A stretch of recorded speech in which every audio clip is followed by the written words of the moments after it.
16 अप्रैल 2025। Latest update के अनुसार Trump ने चाइनीज गुड्स पर टैरिफ को 245% तक बढ़ा दिया है, जो अब तक का सबसे ऊंचा रेट है। इससे ज्यादा कभी भी टैरिफ किसी भी देश ने किसी भी देश के ऊपर नहीं लगाया। यह टैरिफ चाइनीज एक्सपोर्ट को अमेरिकन मार्केट में ऑलमोस्ट बंद कर देता है। चाइना ने इसका जवाब और रिटेलिएटरी मेजर्स से दिया, लेकिन स्पेसिफिक डिटेल्स अभी क्लियर नहीं है। तो क्या लगता है, ये टैरिफ का जो सिलसिला है, ये जो टैरिफ वॉर है, ये क्या एक ही दिन में पैदा हो गया? क्या एक दिन में ही ये टैरिफ वॉर जैसी स्थिति पूरे वर्ल्ड के सामने आ चुकी है? नहीं, टैरिफ वॉर का जन्म बहुत पहले ही हो चुका था। मैं आपको चाइना और अमेरिका के बीच चल रही ट्रेड वॉर को ट्रंप के चुनाव जीतने से लेकर अप्रैल 2025 तक की पूरी कहानी पूरी डेट्स के साथ विस्तृत और सरल भाषा में समझाऊंगा। ये trade war global economy, supply chain और जियोपॉलिटिकल डायनामिक्स को प्रभावित कर रही है और किस तरह से इसके प्रभाव पूरे देश पर, पूरे वर्ल्ड पर पड़ने वाले हैं। तो साथियों नमस्कार, मैं हूं संजय कुमार। 8 नवंबर 2024 डोनाल्ड ट्रंप प्रेसिडेंशियल इलेक्शन में कमला हैरिस को हराकर दूसरी बार प्रेसिडेंट बने। उन्होंने 312 इलेक्टोरल वोट जीते और पॉपुलर वोट में भी 49.8% के साथ काफी लीड किया। 20 जनवरी 2025 ट्रंप ने अपना दूसरा टर्म शुरू किया और पहले दिन से ही एग्जीक्यूटिव ऑर्डर्स के जरिए अपनी पॉलिसीज को इंप्लीमेंट करना शुरू कर दिया।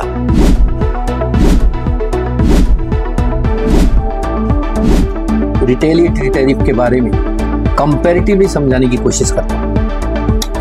सबसे पहले 2 अप्रैल 2025 को अमेरिका ने चीन पर 34% टैरिफ की घोषणा की और चीन ने अमेरिका पर 34% जवाबी टैरिफ लगा दिया।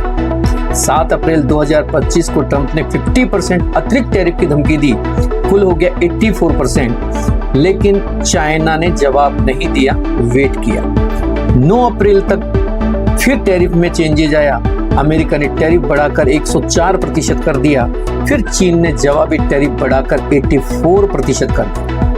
9 अप्रैल 2025 को अमेरिका ने टैरिफ को 125% कर दिया।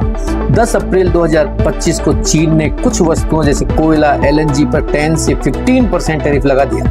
14 अप्रैल 2025 को अमेरिका ने टैरिफ बढ़ाकर 145% किया, चीन ने जवाबी टैरिफ बढ़ाकर 125% कर दिया। फिर 16 अप्रैल 2025 को अमेरिका ने टैरिफ को 245% तक बढ़ा दिया, 245% तक बढ़ा दिया। फेंटेनिल संकट और अन्य उपायों को भी इसमें यूज किया गया, जिसके अपोजिटली चीन द्वारा अमेरिका पर जवाबी कार्रवाई क्या होगी, अभी इसके स्पष्ट संकेत नहीं है। Reciprocal, I could have done that, yes, but it would have been tough for a lot of countries who didn't want to do that. I'd like to see the chart if you have it.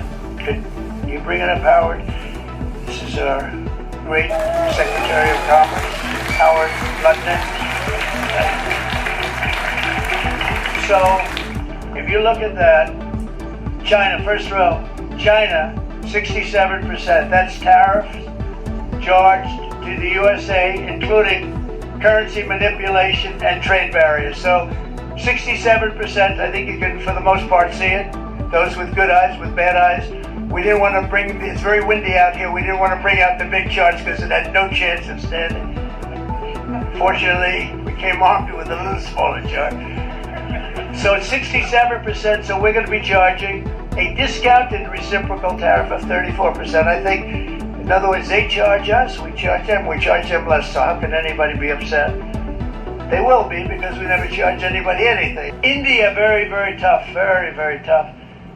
The Prime Minister just left, and he's a great friend of mine, but I said, you're a friend of mine, but you're not treating us right. They charge us 52%. You have to understand, we charge them almost nothing for years and years and decades, and it was only 7 years ago when I came in We started with China in charge, and we took in hundreds of billions of dollars from China in tariffs. इससे global market में panic शुरू हो गया और equity market Asia, Europe, US, India, ऐसा कोई market नहीं थे जहां उसका गिरावट नहीं देखा गया।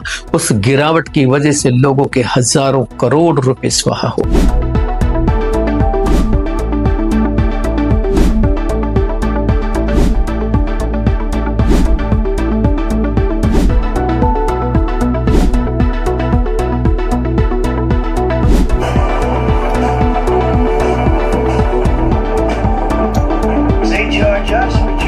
We charge them less. So how can anybody be upset? We're going to fight these tariffs. This is not the act of a friend. The global economy will massively suffer.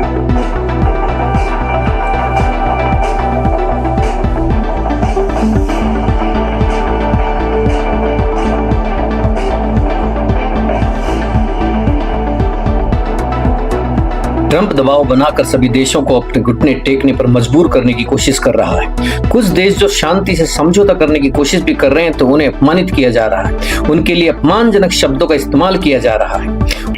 Have you asked the president to take action on that case? Thank you.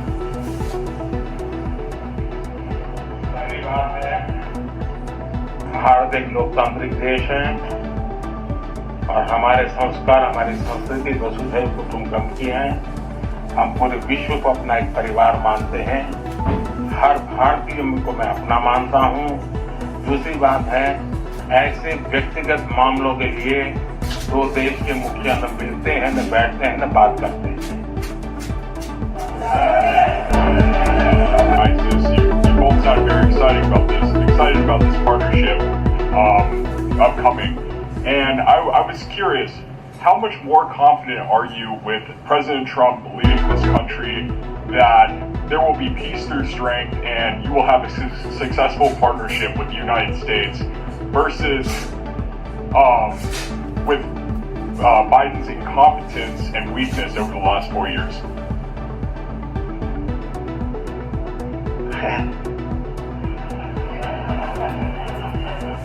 That's your question, but I'll answer it. I agree with you.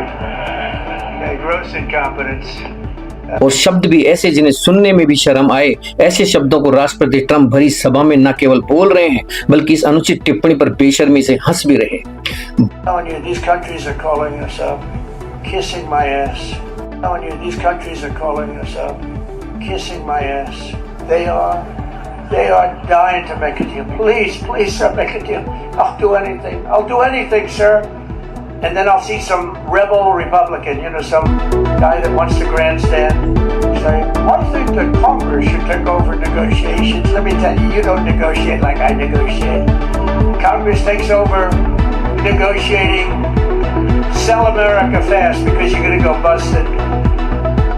I just saw it today, a couple of your congressmen said, I think we should get involved in the negotiation of the tariffs. Oh, that's what I need. I need some guy telling me how to negotiate. I tell you, the happiest people in the world would be China. They wouldn't be paying 104%. I tell you, they'd be paying no percent. Wouldn't be paying them 104%. That's the beauty of these guys. We gotta... इसका हिंदी अनुवाद तो मैं नहीं करूंगा, आप Google करके देख सकते हैं, क्योंकि हिंदी करने लायक वर्ड नहीं है, ये अत्यंत निंदनीय है। इस तरीके के बयान के बाद वर्ल्ड वाइड रिएक्शंस देखे गए। दुनिया भर के लोगों ने और दुनिया भर के देशों ने और वहां के मुख्य नेताओं ने इसके ऊपर काफी चिंता दर्शाई। बड़े बड़े देशों के टैरिफ वॉर के चक्कर में हजारों लाखों सामान्य वर्ग के निवेशक रोज भारी मात्रा में अपनी धन संपदा का, अपनी सेविंग्स का नुकसान कर रहे हैं।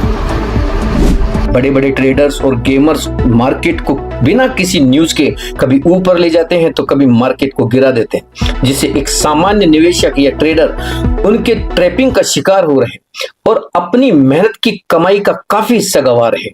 अब बड़ा सवाल ये उठता है कि चाइना और अमेरिका का यह टैरिफ वार कब तक चलेगा। कब तक मार्केट में अनसर्टेनिटी बनी रहेगी? क्या वैश्विक मंदी का खतरा बना हुआ है? इस बात का सटीक जवाब किसी के पास नहीं है। यह सच है कि मार्केट एक न एक दिन वापस अपनी रफ्तार पकड़ लेगा, लेकिन तब तक बहुत सारे छोटे निवेशक बर्बाद हो चुके होंगे। मेरा मानना है कि ऐसे समय में किसी भी यूट्यूबर या न्यूज चैनल के बहकावे में आने के बजाय मार्केट में सर्टेनिटी का इंतजार करना चाहिए। मेरी बात से सहमत हैं तो अपनी राय को कमेंट बॉक्स में जरूर लिखें। नमस्कार, मैं संजय कुमार।